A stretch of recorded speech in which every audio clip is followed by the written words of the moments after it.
Great. Well, welcome everybody. I'm so happy that we're all here, and thank you for that round of introductions. It's really going to guide where we can go with this. Don't hesitate to jump in if you don't mind, I guess, being on YouTube, and we'll see where we can go today.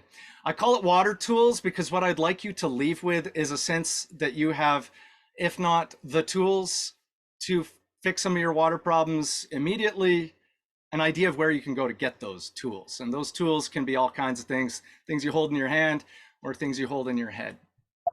Oh, it's not switching for me. Can you see my cursor, by the way, Teresa? Give me a thumbs Yeah. up. Okay, good. So I can use that. So we're going to go through a lot of basics today because it's often the basics where the problem can be found, the fundamentals. So really the question is, how much water do I need? We'll work on that. How can I use water better? How can we use less labor, especially in farming situations where margins are slim? Labor is often the key component. So how can we do things smarter? And of course, tools and resources. Lots of pictures here of my colleague and friend Bruce Naka, who I've had the real pleasure of working with a lot in the last few years. He's got a wealth of experience, 40 years in the business, and an independent like myself. So he's not affiliated with trying to sell you a product. And he is doing a session with SPEC in next week. Is that right, Teresa? Yeah, I've just put it. So yeah, so I'm just going to plug that. You'll see a lot of him because he and I went around and have done a number of projects that we'll be touching on. But here we are doing what we do. So here are some of the good ideas that we're really going to try and hit up today. Maintenance, basic maintenance, not having leaks. Flushing your drip lines, often something that doesn't get done. What do you do when like calcium builds up or grit builds up in your drip lines? Like maintenance is really crucial. If you don't maintain your system, you're hooped. Flow meters, so that you, it's a good diagnostic tool. Lower down there, pressure gauges, also a really good diagnostic tool. We'll be going through some of that. Intakes, screens and filters on intakes are often an issue. Water quality can be a major issue, especially if you've got surface water, but even for wells.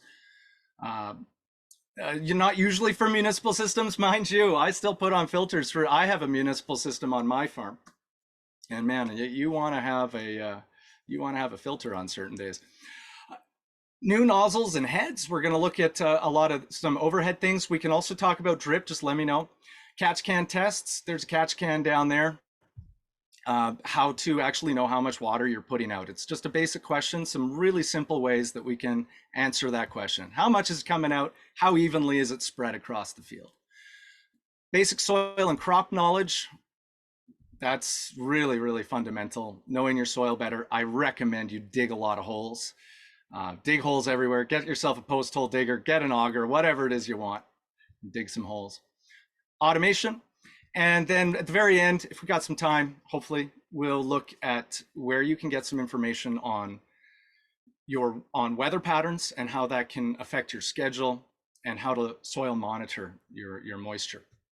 Okay, a little just quickly about me. I grew up in Indonesia, in Asia, which I felt very privileged to spend my childhood biking around rice paddies and tea plantations, which really influenced me. And so that's maybe one reason I've ended up in the mountains, where with my wonderful family, we also do lots of terracing, permaculture kind of stuff, working with water, goats, chickens, orchards. And this is all the background that has come into my consulting, which now I really work with Kootenai Boundary Farm Advisors, the Environmental Farm Plan, and I do all kinds of independent planning with people from irrigation to riparian management and grazing management. Kootenai Boundary Farm Advisors, quick plug. We're fairly unique in the region. It's with these 3 regional districts in the Southeast interior. We're an extension where we offer free and confidential services to farmers and a lot of workshops. And we are now 6 years in, and we work very closely with the ministry, with research organizations, with all kinds of farmers. We're connected with maybe 1,000 farmers in our area. Very wonderful. So if something like this could be replicated in other regions, I would support it. Just putting that out there. But we also, the reason I put it up here for you guys is that we do have resources on our website and our YouTube. channel. The environmental farm plan. I'm not going to dig into this too much unless there's interest, but I'm happy to. I'm also an environmental farm planner. This is a really great way to access funding. And also it's a good way to access a relationship with a farm advisor who can tell you about rules and regulations. Environmental farm plan in a nutshell is a risk assessment tool where somebody can come in and confidentially discuss all the things that you're doing that are illegal and are going to annoy a government agency or your neighbors, and have a real discussion about how you could maybe improve things and where to get money to do that. In irrigation, you can get irrigation designs entirely paid for, and then all kinds of different ways that you can improve your irrigation system and get some money towards doing that. Here's the major irrigation resources that are out there. IIABC is who certifies irrigation designers such as myself. Farmwest.com, great place to go for your weather information. There's a lot of really good BC manuals and fact sheets out there. I have all of those listed and linked on this YouTube video from the Farm Water Fix, which is a 12-part series that I'll be plugging throughout today. But here, BC irrigation and drought resources. So you can go to that video for a quick review of what's out there. I also pick off a lot from the USDA. I think the US has a really fantastic extension system and lots of really valuable knowledge that's relevant to us from the prairies and in, more on our coastal side from Washington and Oregon. So on YouTube, there is the Farm Water Fix 12-part series. They're each about 5 minutes. The other thing we did with Bruce a couple of years ago is a longer webinar series where we dive into a lot more of the details that I'm going to be brushing over today. So if you want 4 hours of webinar, this is where we tried to condense what's in a lot of those BC manuals into 1-hour chunks. I did all of the slides and sort of the organization, and Bruce does the presentation. Climate change, this is why we're all here. The climate is changing, and it's really quite something to see, and it's impacting us in many ways. So it's all the more important to know how to manage our water properly. So again, there's video. Every time you see one of these, that's a video. You can go and check it out. I'll stop plugging it. It feels a little self-serving, although it's out there, it's free, so no service. But yeah, what I'd like to say about climate change fundamentally is that I have huge optimism that the solutions are in growing plants and building soil and using water better. So the problems are also because we have not been growing enough plants and we've been abusing soil and water. So there's a real interplay between problems and solutions. I'm going to run through right now what some of the problems I've seen a lot of are. And I heard earlier on in your introduction some of the problems that I haven't seen as much of, but we have some ideas about that. So we'll get back to that in discussion. But here's some of the major things. Unlicensed water. If you do not have legal access to your water, you might want to start looking into that right now. And I see this in the environmental farm plan all the time. Neighbor relations are your #1 problem, because that is what is ultimately going to alert the authorities to something you are doing that may be illegal.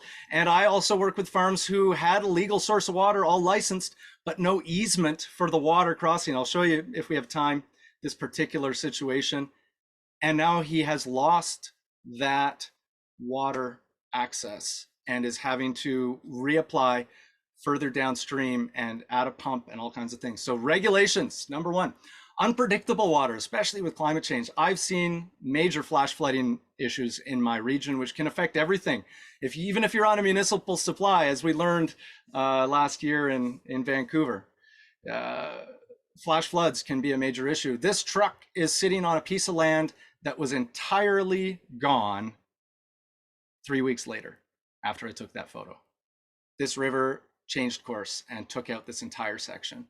This stuff happens all the time. This reservoir used to be a very reliable reservoir. It is now drying out. This is on a dammed source of water where the water fluctuates by 40 feet. And this is a very, very cool intake river screen I'll be plugging again that can help solve water fluctuation problems or fish problems or intake problems. This solves a lot of problems, that thing right there. Bad intakes. Here's another flash flood. This happened a month before I came. The water level and the river used to be up here, and it took out vast amounts of material, blew it out. The guy had to come in and put in this just to hold it over. This is not smiled upon by fisheries or the Ministry of Agriculture. Don't do that. But you know, people have all kinds of intake issues. Franz Feldman here, Peter Feldman here. Like, this guy's an amazing 80-year-old. He just can do anything. But fixing an intake. So you don't really want your intake to look like this. All kinds of water issues.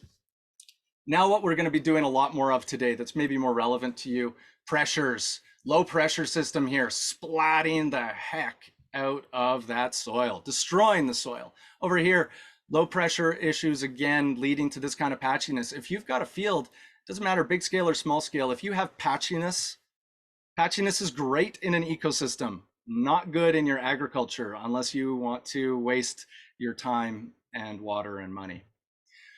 This you will have seen. This is the pulsing question.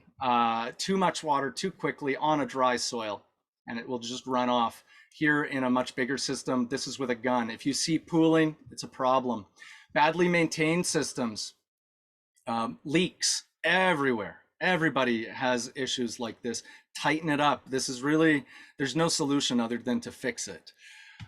Loose nozzles we'll look at, holes. Drip irrigation is not necessarily more efficient. And in fact, there's a lot of ways that drip can be extremely inefficient, and it's all management related. This is an obvious issue, but you can have a bad schedule and also waste a lot of water with drip. Or in this case, actually, it's micro sprinklers. Here again, not knowing your soil and not knowing your weather. ET is short for evapotranspiration. Here, you see these guys have not been coming around quickly enough with their wheel. They think with a wheel move system or any system where you're moving a sprinkler around, even if you're on a small 1,200 square foot space and you've got one sprinkler that you move from place to place, you really need to know what your soil storage is to know what frequency you need to move that sprinkler around. Because if you're not coming back in time, you are going to set yourself up for an overwatering, underwatering loop where you leave that sprinkler in place too long, you leach your soil, then you move it and you don't come back for 2 weeks, by which time it's bone dry. And you will waste water and ruin your crop doing that. Here's another issue. This is underestimating, again, how hot it's been. This is from the heat dome. This was a lot of cherries in my area, lost a lot of fruit in that heat dome, because they weren't on top of it. The only ones who did well had soil moisture monitoring and weather monitoring and were ratcheting up their irrigation weeks in advance of that heat dome and had a moist soil and low stress plants going into what was going to be a stressful situation for a plant no matter how you cut it. So soil monitoring. And then, you know, here's another thing we see is like people just start the season and they're like, an inch a week. That's my schedule. Put on an inch a week. And that doesn't work. I mean, you don't need an inch in May or September. And you need maybe 3 inches in July or August, depending on your crop and what you're growing. So one size does not fit all. Okay, so we're going to come now really, if you don't have enough water, what we need to do, this is what we need to do. We need to manage better. We may need better systems, which costs money. So that's kind of one thing we can't always look at, but there's stuff you can do without spending money too, scheduling being a big one. I'm going to skip through a bunch of these. It's not really relevant to our crew, but a lot of it starts at the source. So that's the message here, is there's source issues. Screening issues, whether it's algae gumming you up or silt or a screen that's too small. This is going to be a real problem because this is blocking the whole creek. This fish do not like this. But here's that river screen. So if you do have a surface water system and you are having a problem with things gumming up, something self-flushing is a really good idea. Dugouts that leak. A lot of people want to put a dugout, and in my area, we're all sand. You guys have clay. A lot of people I'm hearing, great. So if you do want to build a reservoir, building one in clay is the way to go. Probably not so much in the floodplains though. And you probably have more water than you need. This is just an amazing intake. This is just incredible, built in the 40s with 12-inch steel pipe. I just think it's incredible. We'll move on from this. This is a really good gravity system. We can talk about it if somebody wants to talk about gravity and different ways that you can pull off a gravity system. Let's get down to the stuff that's going to be most relevant to most farmers, which is just hydraulics, basic hydraulics. How does water move in pipes? How does friction reduce your pressure? How does water hammer potentially destroy you? And I'm going to plug right now these fact sheets that I've been working on for the Okanagan region. These will be coming out in the next month. And I've done a bunch of screenshots throughout the rest of the presentation where you're going to see some of the information that's in these fact sheets, kind of Cole's notes for farmers. These are kind of some of the, just as examples, some of the most common issues that we see. Pipes that are too small. Undersizing pipes is so classic, especially small farms. And I really relate to this because you don't have a lot of money to spend. And so you're like, I'll just go with the 3/4 inch pipe.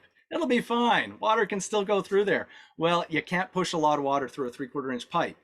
It's worth it to size your pipe correctly in the first place. If water goes too fast, in fact, let's go to the next slide and see that, because it's going to be about water hammer. Same issue here with tees. You know, if you have an undersized tee, you have a problem. You want to make sure your tee is sized for the larger flow, not for the smaller flow. These are really classic issues. Let's talk about water hammer. I first discovered water hammer before I was a designer and when I was actually just faking my farm, which is how I farm. I'm a big fake farmer. I set up a system and I closed a valve and was walking back to the house. And I was like, who left on the water in the basement? Which is where my water comes from. And I walked into the basement and there's water going everywhere. You can turn off something kilometers away and have that rebound. That's what water hammer is. You close this and the water going fast hits against your valve. Could be your pump starting, could be an air bubble. Lots of things cause water hammer. And that rebound comes back extremely fast and hard, depending on how fast your water was, what the flow was. And it will smash stuff in your piping system.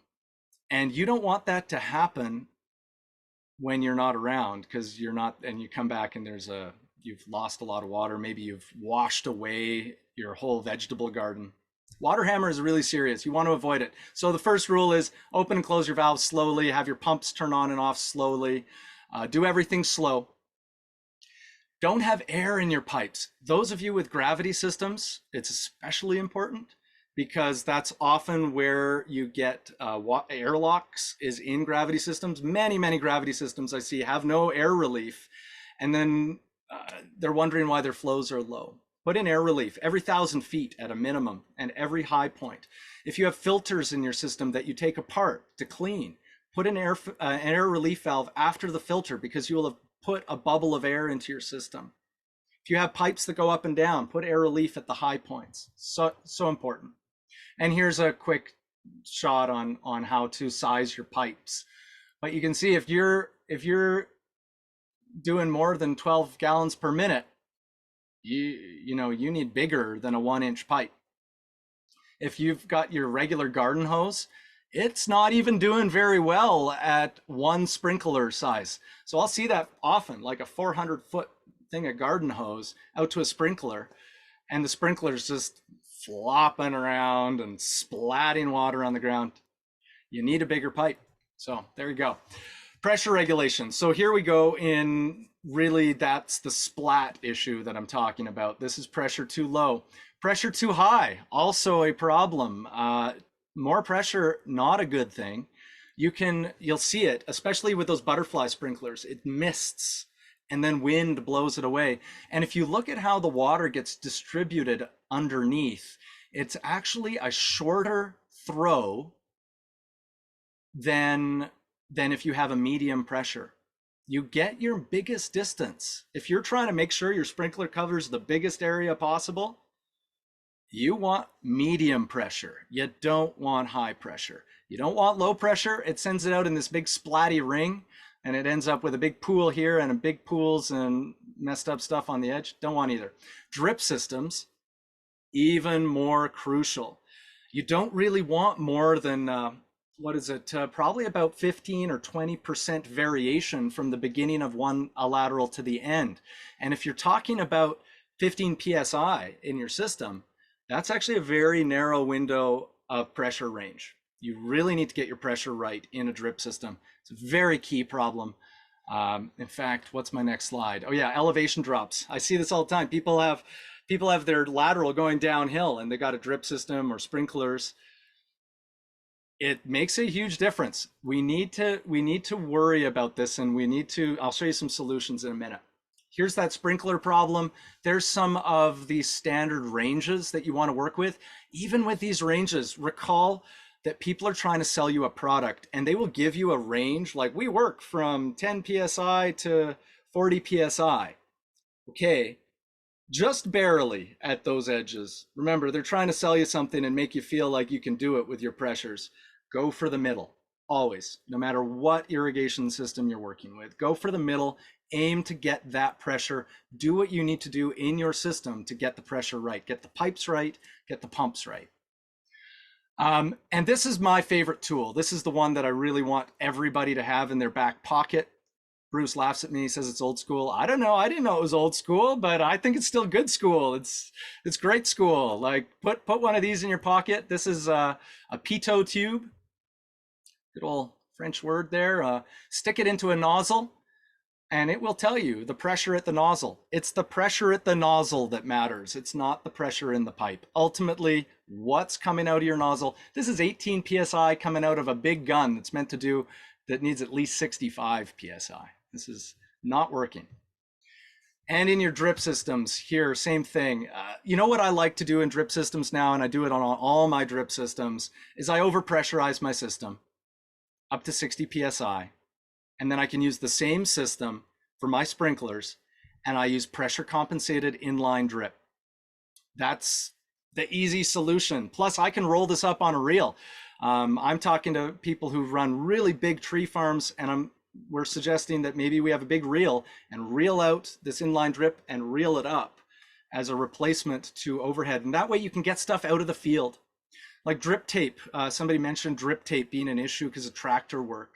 I agree. Drip tape is a real pain. There is Aquatrax does a pressure compensated drip tape option. And if you do have an easy way to roll it up and put it back out and it's not going to get destroyed by doing that, great. But what I do like about this stuff is it's long-term and it's easy to use. And you don't have to worry that you've got 46 PSI on an emitter that shouldn't really have more than 20.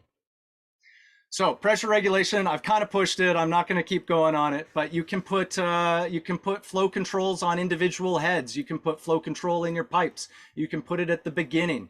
You can put it in your emitters. Get that pressure right. Okay, moving right along before I really overwork that. Do we have a question, Teresa? I can't hear you. I'm sorry. Am I? Yes, we have a question in the chat from Ayal. He's saying, I tend to under pressure my systems. Why not do it? Okay.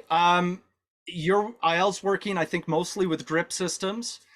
And the real question is the correct amount of water coming out. So we will cover catch cans, how to measure what's coming in. And what I would really recommend is that you go with that catch can and measure the water at the start, close to the zone valve, and at the end of each lateral, and at the lateral that's furthest from the zone valve. So, and I'll have a picture of this coming up. I really recommend that you actually measure what's coming out and choose the pressure that is going to fit your system. If you are getting good flow, especially if it's drip, all you're trying to make sure is that it's even. Water's coming out and it's at an even rate, you're fine. So don't worry about that. The problem is if it's coming out fine at the beginning and it's not coming fine at the end because it's lost pressure along that lateral. Did I skip this one? No, we definitely don't want to skip this one. Okay, this is really crucial. Everybody's like, oh, I want to set up overhead. We're going to see some stuff about this. But here, you know what? This is even distribution. This is good medium pressure. And I didn't really talk about even distribution earlier on that when I showed the same picture. Even distribution is actually kind of like a triangle under the ground. It's not even. I don't care how good your sprinkler is. It's putting out more water close to the sprinkler and less further away. It doesn't matter how good it is. I mean, they're working on trying to make this as square as possible.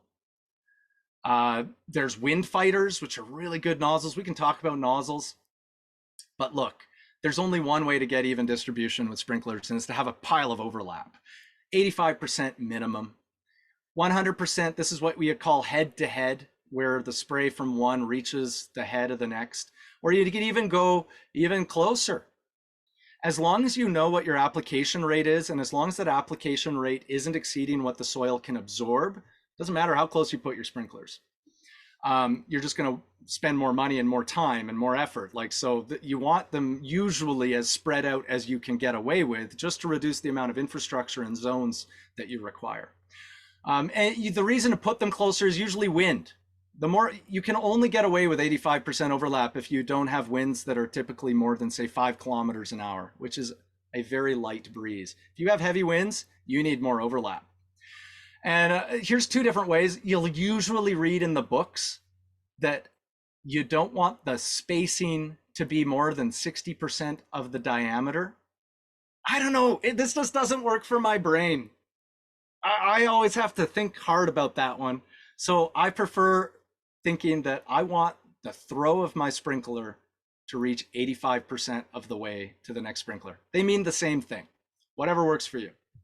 So application rate, this is really crucial. You need to know your application rate, and you can guess it if you know what your sprinkler puts out, say in a minute. Here, 6 GPM is 50 cubic feet per hour. So there's our 50 cubic feet. Spread it out over the area. So here our sprinklers are spaced at 50 by 50 feet. Or if they were 40 by 60, you know, roughly the same, 2,500 square feet. So you just do volume divided by area, 0.02 of a foot, multiplied by 12 to get inches. You're putting out basically a 1/4 inch an hour. That's what we're learning from this. This is just basic math. It's math that's really important to do. What's going to happen if you have old impacts like this, that especially if you've been pushing sand and silt through them, or if you've just been using them for quite a few years, get a drill set that you only use for this. You don't want a rusty old drill set. Use one where you know what the drill's diameter is, and stick it in the nozzle. And if it wobbles around like this, you've got 2 problems. One is the spray is not going to be the same anymore. It's going to change the distribution of the water, and also it's going to put out more water. How do you know how much water is coming out? There's just nothing else you can really do except to measure it. So stopwatch and a bucket is really what you're thinking in terms of here. You could take your hose and stick it in the bucket and time it. How long does it take to get 5 gallons? Figure out what the flow is. You could take your sprinkler head and put it in the bucket and cover it up and figure out how much water is coming out of your sprinkler. You can put lots of stuff in a bucket and time it, and it's going to work. Maybe you want to know what a creek flow is. Well, that's why I put out this old one. You float something down the river. You see how fast it's going. You kind of make some guesswork, because guess what? Velocities are slower at the shore, faster in the middle. They change at different depths. But you make some guesswork about how quick that water is going, what the cross section is, and you can get an idea of what that creek flow is. Just getting some basic rough guesses is a good idea. I had a great, I used to build mud houses, and I had a great teacher, Yanto Evans, if any of you know him, and he always said, better roughly right than exactly wrong. This is the one that we're gonna move on though, catch cans. Get out some cans and actually measure how much water is coming out of your system. I cannot stress this enough. Nobody does it. They're like, I don't know, putting out water. Okay, so here it is for a sprinkler system. This is the correct, by the textbook way to set it up. Get 16 cans and spread them out evenly between your 4 sprinkler heads. And if you do this, you can get both your application rate and a measure of evenness. I'm not going to go through the measure of evenness. It's in the work. It's in those fact sheets. It's a little too mathematical. But you can get a measure that tells you whether or not you should change your nozzles, and also for drip systems, whether or not is your system too uneven and you need to upgrade your system. So there are ways to measure evenness using catch cans. What we're going to look at though is the application rate. So here, this vegetable farm, 5 acres in Creston, had a system designed by professionals, believe it or not, that said to put, 50-foot wide areas here being watered by a single row of sprinklers down the middle.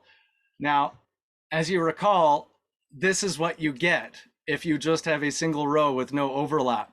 And so what we did was I was like, hey, we were doing a workshop here. So we threw these cans down, didn't take any time, turned on the water, let it run for 2 hours while we did the workshop. And at the end of the workshop, turned off the water, came and measured the water that was in each can. And guess what? That's what it showed. We were getting 5 times more water in the middle than we were at the edges. It's a big issue.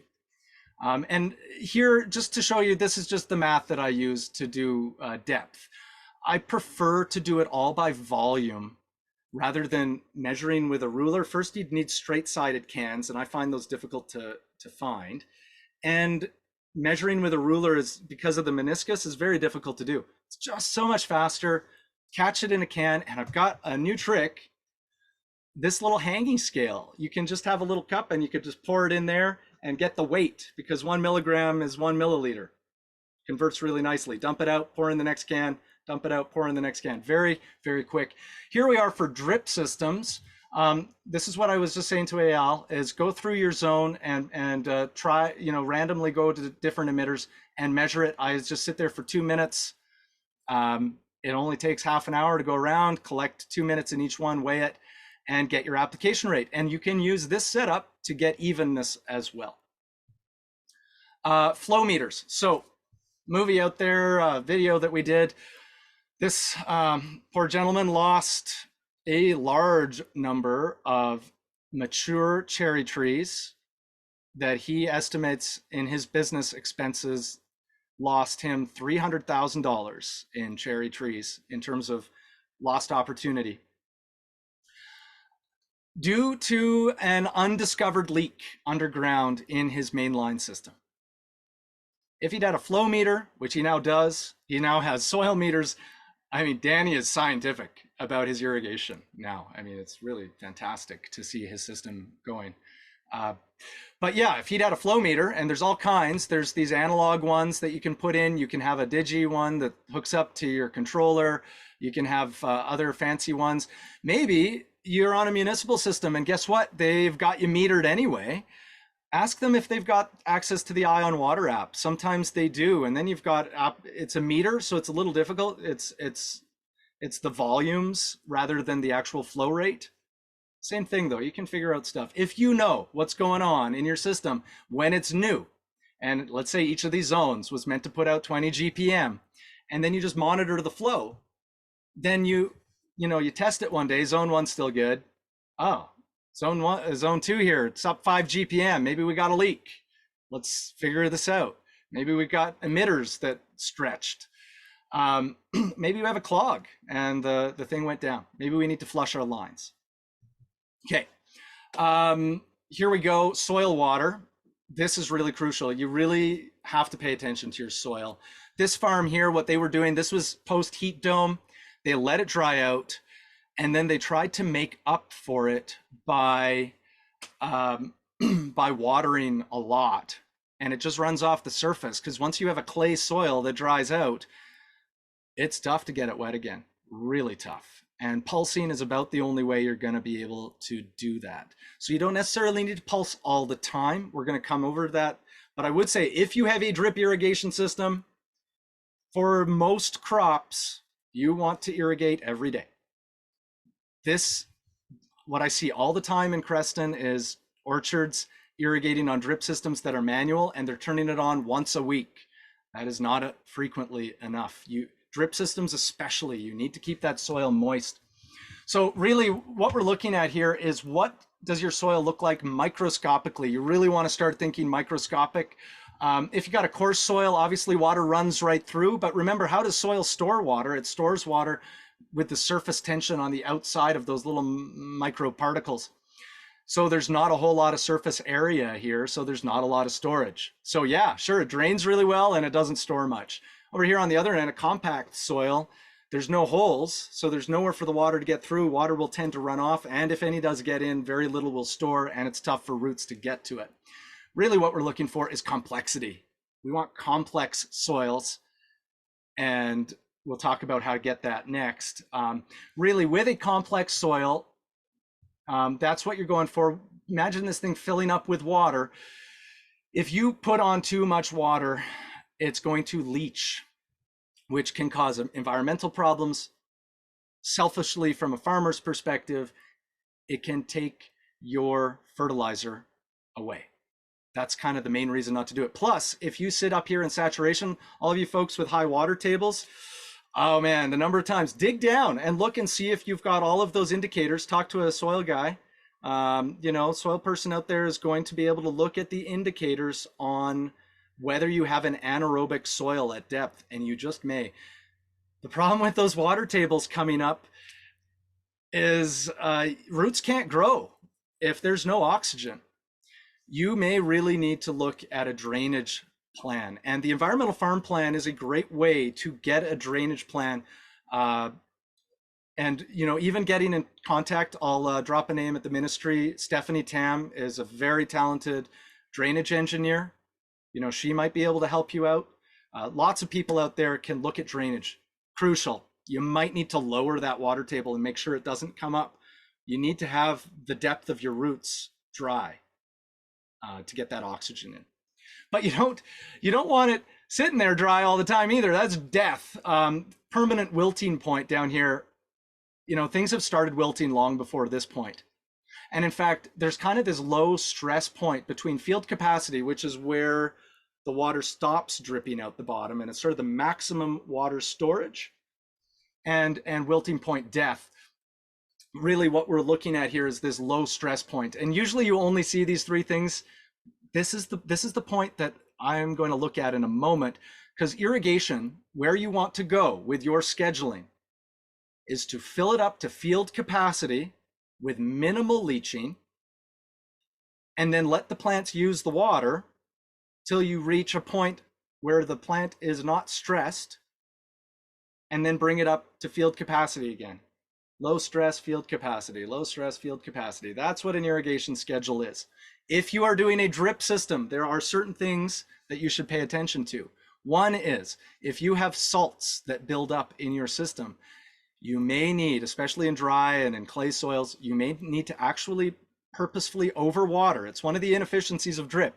You may want to purposely overwater to create leaching to help flush it out. Alternatively, you may want an overhead system in order to occasionally flush out the salts from your system, or else you are going to end up looking like all of those ancient civilizations that destroyed their soil with bad irrigation practices. The other thing about drip is low stress is higher. Maybe only go to 75% of max. You want to keep that drip system moist. And people often say, I'm going to jump on this one. If you are worried, you know what, I would like to dry it out so that my roots will go looking deeply for the water. I'm not sure I buy that. This is a great debate. My personal opinion is plants like good growing conditions. And if you have good growing conditions up high and down below, and you have good soil life, which is what's crucial through that whole area, that allows the fertility and the soil life functions to exist in that whole zone, a healthy plant is going to fill out that whole zone. You don't need to stress out the plant with dry conditions to convince it to go deeper. Personal opinion. Somebody who knows more about plants can totally take me up on that, and I'm going to be the first to admit I'm wrong. I'm wrong all the time. That's why I'm a fake farmer, just keeping it in perspective here.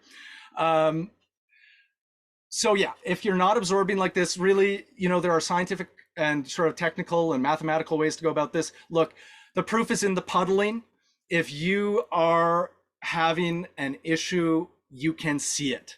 If you see an issue, you have it, deal with it. Guess what? There's really only one way to deal with it, is to two ways. Fix your soil with life. This is what's crucial. Get life into your soil, get carbon into your soil, get light, fluffy decompaction into your soil, like build your soil, crucial.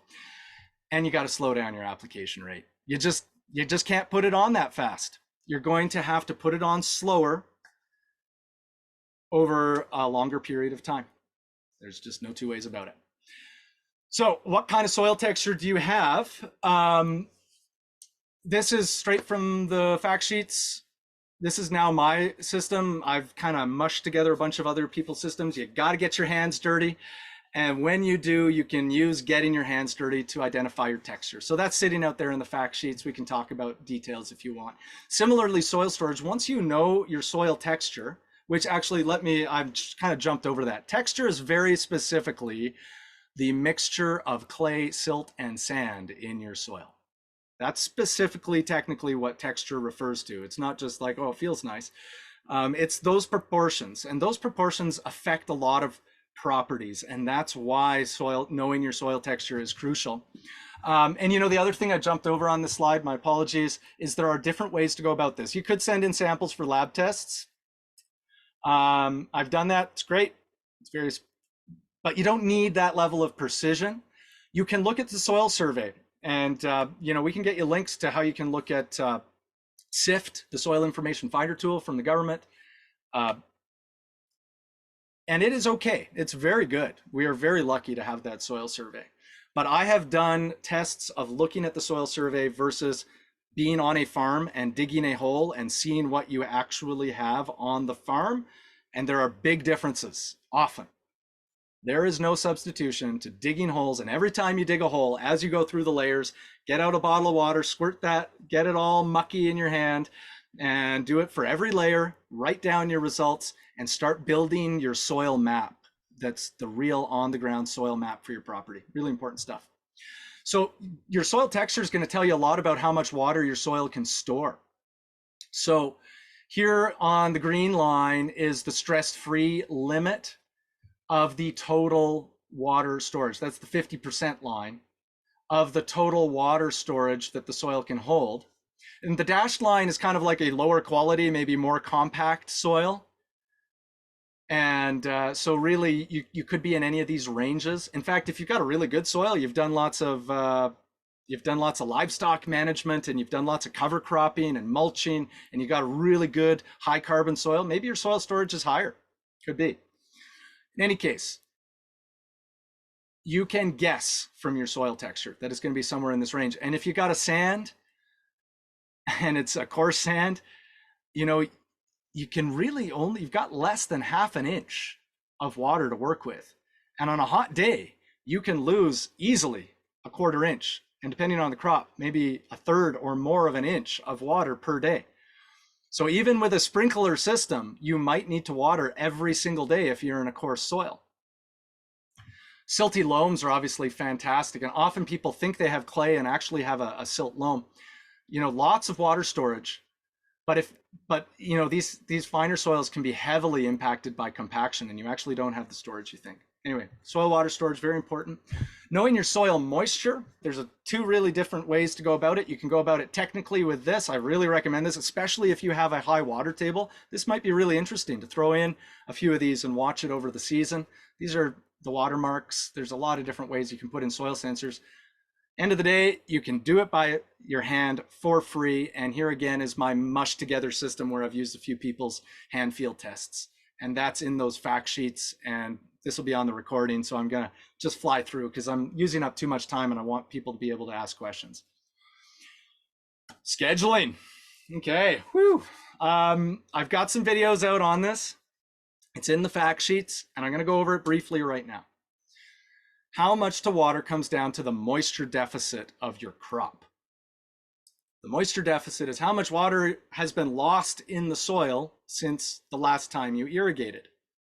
There's really two ways to go about it. That's the soil sensing that I mentioned before is a really good check. There can be a problem with soil moisture sensing in that you have to basically choose exactly where that soil sensor is. It is only testing where that soil sensor is. And is it representative of your farm? It's tough to say. If you have drip, that drip comes out in a column. If you don't have what I call a wall of water, or Bruce calls a wall of water, where your drip is spaced so that each bubble of drip intersects with the next bubble of drip, A lot of times I see drip systems where the emitters are really far apart. So you just have this bubble of water and then a gap and a bubble of water. That's terrible. For one, you're going to build up soils along the outside edge of that bubble of water. Plus, if your soil sensor's in the middle, you're going to think it's dry all the time, but actually you're leaching where it is over here. If it's right by the emitter, your soil sensor's only telling you what's under the emitter. So that's a poor design, and you can't measure soil moisture that way. Also, if your soil moisture meter maybe is out in your vegetable field and it's under your broccoli, which is sucking water like crazy, that's not going to tell you the moisture that's under your carrots. So soil moisture monitoring has that problem. You want to use the weather to get it roughly right, and use soil moisture monitoring as a way to see if you need to adjust and to stop long-term errors from accumulating. The way you do that is by looking at your crop evapotranspiration, which we're going to get to, and subtracting effective rainfall. I'm going to just talk briefly about effective rainfall. In my region, we don't get almost any effective rainfall in the summer, so you can almost guess it's zero. On the coast, maybe you get a little bit, but it seems increasingly dry. I hear El Nino's on its way back. See how that changes things. But I mean, effective rainfall is cut off the first 5 mils that falls in a day, don't even count it, and it's only 75% of what falls after that. That's all covered in these videos here.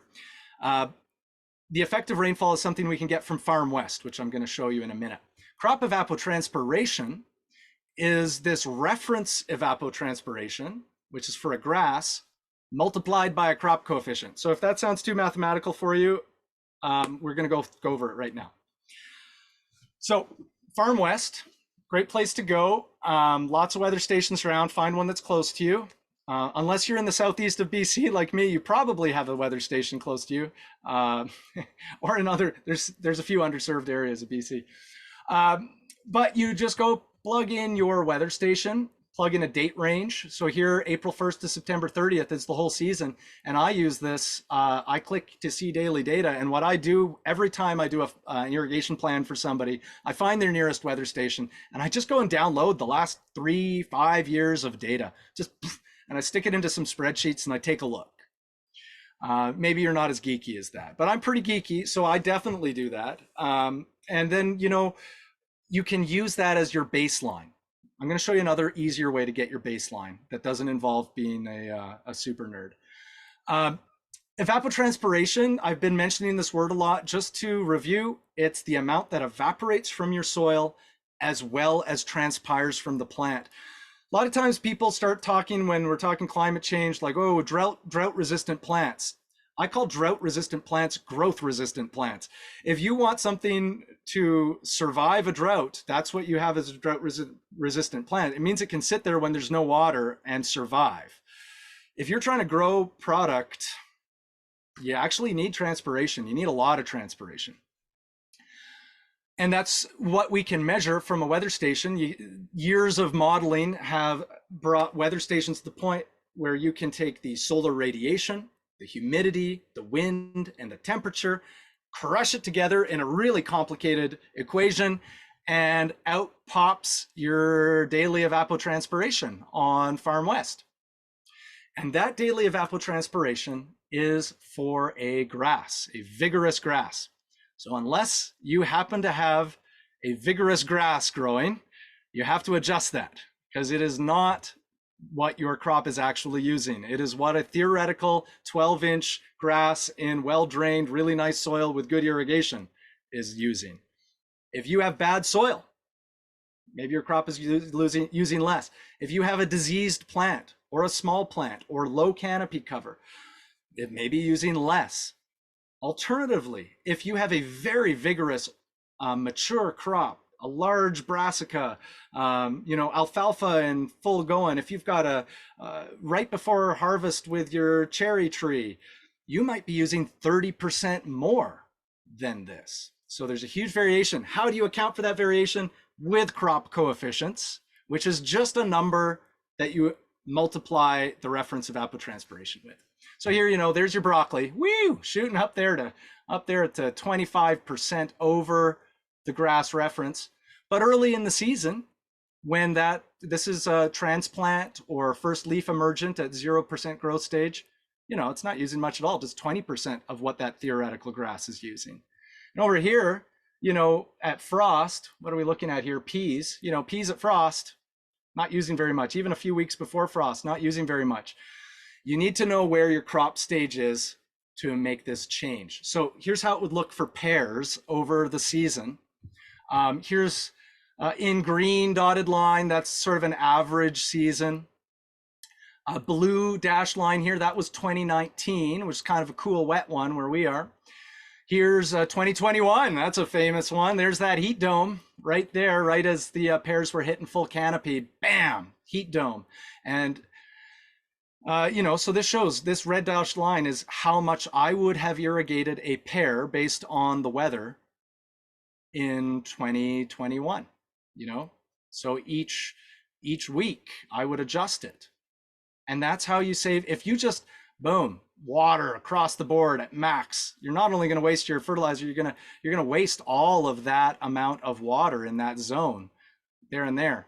If you just water 1 inch a day, 1 inch a week across here, that's going to be too much water here and way too little water in the middle of the season. So scheduling is really crucial.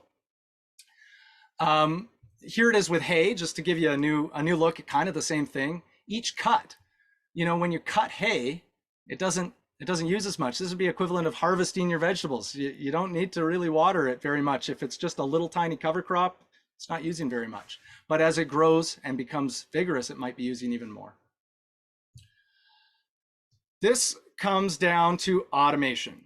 So automation is wonderful. I'm going to go right back to basics. If you do not have an even irrigation system that spreads the water evenly across your crop's roots, if you have leaks and all kinds of other things, if you have a bad, poorly maintained, poorly designed system, automation is not going to help you. This is the automation, and scheduling is the last step. First, make sure you have a good irrigation system. You can go to BC Ag Water Calculator and get a rough estimate of what your peak ET is. But going back, peak ET here, this is, your this is a highest 10-day stretch of weather, like the hottest, driest 10-day stretch of weather in 9 out of 10 years. So some years it goes over your peak ET, but you can get peak ET from the BC Ag Water Calculator. And let's just pick a number, 6.1 millimeters per day. You can go over and choose your peak crop coefficient. So remembering that curve, it goes up over 15% over here for some vegetable at full canopy. So we multiply those together, and this is our peak crop evapotranspiration. We got to plan our system for, in a hot week, putting out 7 millimeters per day of water. Okay, great. What does that mean in terms of how long I irrigate? What it means is you need to add actually even more than 7 mils, because your sprinkler irrigation system is maybe only 70% efficient. So to get 7 millimeters into the soil, you actually need to put 10 millimeters on the ground. So let's say we knew our sprinklers put out 5 millimeters per hour. That means we need to irrigate for 2 hours in those peak conditions to get that 10 millimeters into the soil. So 2 hours per day. Great. We can now go to our irrigation timer and plug in for that zone 2 hours, because that's what those things ask for. How long do you want? 2 hours. Perfect. But we don't want to irrigate 2 hours every single day all the time, because we're going to overwater like crazy. What's that seasonal adjustment? And one thing I love about a lot of controllers is the ability to put in a percentage that knocks all the zones on that program down by that percentage and runs the whole thing in sequence at the shorter time. So how do you get that? Go to Farm West, and there's just 2 numbers you need to look at. First you put in the last week. So here we are, late May. Evapotranspiration, there's the total for the week, but it's the daily average we're interested in, because we've done everything on a daily basis. So in that week, on average, there was 4 millimeters per day of evapotranspiration and a daily average of 0.1 millimeter of effective rain. Let's go with that. what do we now do? We go over and look at our crop. Let's say our crop is like maybe a 70% canopy. It's still a young crop. It hasn't filled out. And we look at the chart and, you know, we decide, okay, maybe it's a 0.9. There's a lot of guesswork that goes into crop coefficients. We say, all right, 0.9. So then we multiply 0.9 by 4, and we say in this week or in the next week, we're expecting our crop to use about 3.6 millimeters of water per day. And we got 0.1 from rain. So our moisture deficit, the amount we need to irrigate, is 3.5 millimeters per day. We're all set. Now we know 3.5 millimeters is half of 7, 50%. 50% goes into seasonal adjust for that week, and it operates at half capacity for that week, which is running your zones at 1 hour per day. The following week, you look at the weather forecast, you look at last week's weather, you hum and haw, you look at your crops, and you maybe jump up. You're going into June, it could jump up to 60, 65%. And each week you just go out there and dial in your seasonal adjust. Not many of you guys working with wheel lines, hand lines, and guns. There's a variation on this. Where this comes into is if you are running a garden that has a sprinkler that moves around and you water here for a day and then here for a day and here for a day and you move it all around. Here you need to look at your irrigation cycle. Your irrigation cycle has to match your water storage in your soil.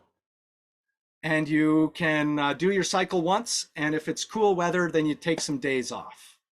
So instead of having a seasonal adjust, you just take some days off before starting your cycle again. But crucially, you need to do that with soil storage in mind. We only have 10 minutes left, so I'd really like to get to questions. I'm just going to zip through these designs. Basically, I highly recommend getting somebody who knows how to design to help you think through all of the many, many issues so you get it right the first time and don't waste a lot of effort and time and money. Here's a gravity system that I was working on that had massive water hammer issues, and we're working through pressurizing their system correctly. Here is a place that was flood irrigated. That's really old school. That's 100 years ago stuff. It's being flood irrigated, and we're looking at either a pivot or a gun. The reason I bring up this one is because it's very relevant to all styles of farming. This gun system, if you're not familiar with guns, you have to move that reel every 12 hours. There's 2 reels here. Every 12 hours, you are moving that reel. That adds up to hundreds of hours of labor every season, not to mention driving to your place and back if you lease it. And compare that to the expense of a pivot. So you might be able to get a cheap gun on Kijiji from Alberta where people aren't using guns anymore and they're all going to pivots.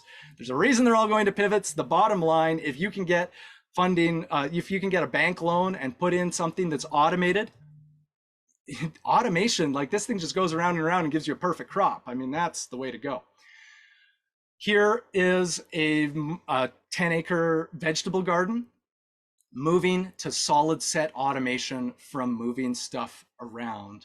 Also, I have a slide in here on the gravity system you saw earlier that we're putting in. I want to plug drones. Get a drone and map your property, or get somebody who has a drone and map your property. I've got a little video out on how to do it. It really helps looking at the picture. And the last farm I want to look at, this is where I apprenticed as a veggie farmer 20 years ago, and I'm actually very honored to be their irrigation designer now. This is what I'm talking about automation and labor. I remember for 20 years, and for 10 years before I got there, Herman has been moving handline day in, day out. Handline is very leaky. It is it's long-term in one spot, and on his clay soil, it gets really mucky. And so you're digging through mucky soil to move these hand lines all the time. We're talking about putting in a solid set system. It's going to cost him a pile of money. And that's just the way it goes. Sometimes that's what you got to do. Wishing they did it maybe 20 years ago. But this again shows where it can be helpful, because each of these colors is a different nozzle. And when you put in things like road guards or partials, it changes the application rate, and you really want to make sure that you have the spacing correct. Here we have 57 feet between rows, 40 feet between sprinklers. Okay, all that kind of stuff. Really crucial. All right, let's get to questions. I'm sorry I took so long. I hope I haven't bored the heck out of people. But yeah, let's get going with whatever there is to discuss. And I'm happy to stay longer. I don't know how you feel about that, Teresa. I think I would be very thankful if you could. That'd be appreciated, I'm sure. I'll just stop the recording now so that folks can feel comfortable.